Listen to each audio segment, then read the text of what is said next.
Hello friends, બધાને જય શ્રી કૃષ્ણ, જય માતાજીને ગુડ ઇવનિંગ એટલે કેમ કે 6 વાગી ગયા છે અને પછી પાણી છાંટવાની કાર્યવાહી રોજની જેમ ચાલુ થઈ ગઈ છે. આ બપોરને ભૂલાઈ ગયું હતું એટલે હવે 5 વાગે ચાલુ કર્યું છે. અને આપણે ખાટલો લઈને ફરી આમ બેસી ગયા છે પવન ખાવા હતું. અહીંયા કાકી એની ખાટલી લઈ લીધી છે. જય શ્રી કૃષ્ણ બોલો ખરા. જય શ્રી કૃષ્ણ બોલો. જય શ્રી કૃષ્ણ. પવન ખાવા બેસી જાવ અહીંયા બેઠા. અહીંયા જે પાછળ જે ખાટલી પડી છે હમણાં કોઈક આવે ને આપણે બેહાડી દઈએ ખાટલીએ અને પવન લઈ આને જોને કે હકત નથી થતું. મારી મમ્મી બેસી જશે. તો ફ્રેન્ડ છે ને, જો અત્યારે ચકલા ભૂખા થઈ ગયા છે અને આ બધું ખાવાનું હાલે છે. વેફર છે, મોતી છે, ટાર્જન છે અને 2020 બિસ્કિટ છે. એને મોતી નો કહેવાય, જાદુ. શું છે? જાદુ છે. ખાવામાં શું થાય? અત્યારે સાંજ પડી ગઈ છે અને સાંજ પડી છે ને રસોઈ બનાવવાનું ફૂલ જોરથી કામકાજ હાલે છે. અહીંયા બટેટા ભીના કરે છે. બટેટા નવરાવે. બનાવવાનું છે શું? શાક રોટલા. બટાકાનું શાક રોટલી. અને શ્રીખંડ. શું છે? શ્રીખંડ. શ્રીખંડ કે શ્રીખંડ? એ નથી ખબર, ખાવાની ખબર પડે ખાલી. એ જ ખબર પડે એમ ને. સફેદ કલરનું હોય, કેસર વાળું હોય, કેસરી કલરનું હોય. બરોબર. એટલે એમ ખબર પડે. બાકી શ્રીખંડ કે શ્રીખંડ એ નામ ઉપર શું હોય, સ્વાદ ઉપર હોય બધું. સરસ લ્યો. ચાલો તો રસોઈ બનાવવામાં ડાલો ફટાફટ, પછી મોડું થાય. હાલો તો ઠંડુ શ્રીખંડ ખાઈ. હું ઠંડુ શ્રીખંડ ખાય ને પછી ધાબે હોવા વહી જાય. ઓહો, એવું? સારું લ્યો. ફાઇનલી હવે ગરમીનો પ્રોબ્લેમ સોલ્વ થઈ ગયો છે. અમારે એસીમાં લીલી લાઈટ થઈ ગઈ છે.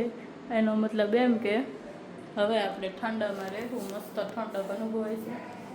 એટલે કામ તો ગરમીમાં જ કરવાનું હોય બહાર, પણ અંદર આવીને ઠંડક લઈ લેવું. બરાબર ને? આજ કેટલી તારીખ થઈ ખબર? 1/5 ને 1/5. અને કેદુની ફિટ કરવાની વાત હતી. આજ મેળ આવ્યો. અત્યારે પાવર આપ્યો અને જસ્ટ ચાલુ કર્યું છે સાંજે. તો મસ્ત મજાનો હવા આપે છે. કુલિંગ તો આવતી એવી નવી જ આવે છે. એટલે કેટલા ટાઈમથી એને વાહે લાગી ગઈ હતી કેદી ફિટ કરવું છે, કેદી ફિટ કરવું છે. તો એસી લીધેલું ન હોય તો એમ થાય કે હાલો નથી આપણા ઘરમાં એસી તો કઈ વાંધો નહીં.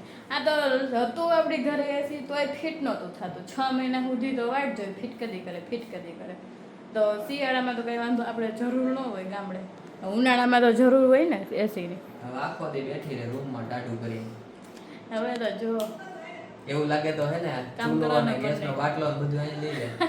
આ બેઠી રસોઈ કરી દે. તો હવે આપણે રાતે અગાસી હોવા જવાનું હોય નીચે હોવાનું. ત્યાં આવું હોય ત્યાં તો જોઈએ પછી અગાસી ઉપર તો હોવાની મજા જ કંઈક અલગ હોય. ઠંડો થઈ ગયો તો ફૂલ ઠંડો થઈ ગયો 3 મિનિટમાં. તો અમને બીક હતી કે પડું એસી બગડી ગયું હશે, પણ બગડ્યું કાંઈ નથી થયું. જે પોઝિશનમાં સુરતથી લઈ આવ્યા હતા ને એવું ને એવું છે. જો કે વાયરિંગ એ મેં કર્યું છે. મને એમ કે નહીં ચાલુ થાય, પણ મને તેમ જ હતું કે ફટાક્યો જ થાય, ચાલુ નહીં થાય, પણ ચાલુ થઈ ગયું. એટલે થેન્ક યુ મોસ્ટ વેલકમ. હવે આપણે કારીગરની કંઈ વાત નહીં જોવાની. હવે એસી ફિટ કરવા બીજા રૂમમાં ફિટ કરવાનું થાય ને તો આથી ફટાફટ ફિટ કરી લેવાનું. કરવું જ છે હમણાં. જો આ સક્સેસ ગયું છે. હવે બીજું એસી વાળી રૂમમાં ફિટ કરવાનું છે. તો ચાલો હવે હું રોટલી બનાવી લઉં. શાક બની ગયું છે, પાપડ એ તળી લીધા છે. હાલો બતાવી દઉં અને પછી હું બનાવી નાખું રોટલી. તો ફ્રેન્ડ્સ, મેં અહીંયા શાક બનાવી નાખ્યું છે. આમાં શાક બનાવી નાખ્યું. અહીંયા પાપડ તળી લીધા છે. જે આપણા પાપડ અહીંયા છે. અને પાપડની સાઈઝ જુઓ તમે એકવાર કેવડી છે નહીં. આવડા મોટા પાપડ થયા છે આપણા. અહીંયા લોટ બંધાઈ ગયો છે.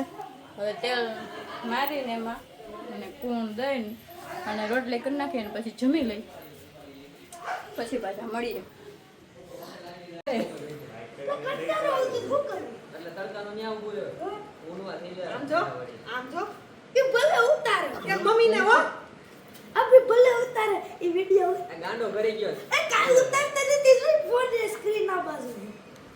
દેખાવું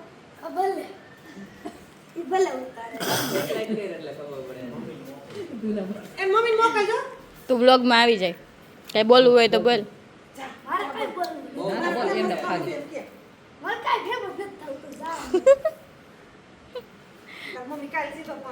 અને જો ફ્રેન્ડ્સ આ આંગરા જો ચાટે એ કયું ની બેઠી બેઠી, કેમ કે એનું ફેવરિટ શ્રીખંડ આવી ગયું છે આજ. હવે તે તો હમુય નહીં જોવે. કયું ની કહેતી હતી ને તો 4 ડબલા લઈ આવ્યો છું, 2 કિલો શ્રીખંડ. ભલે ખાય તો આમ. આ બાજુ પાપડી શેકાઈ ગયા છે.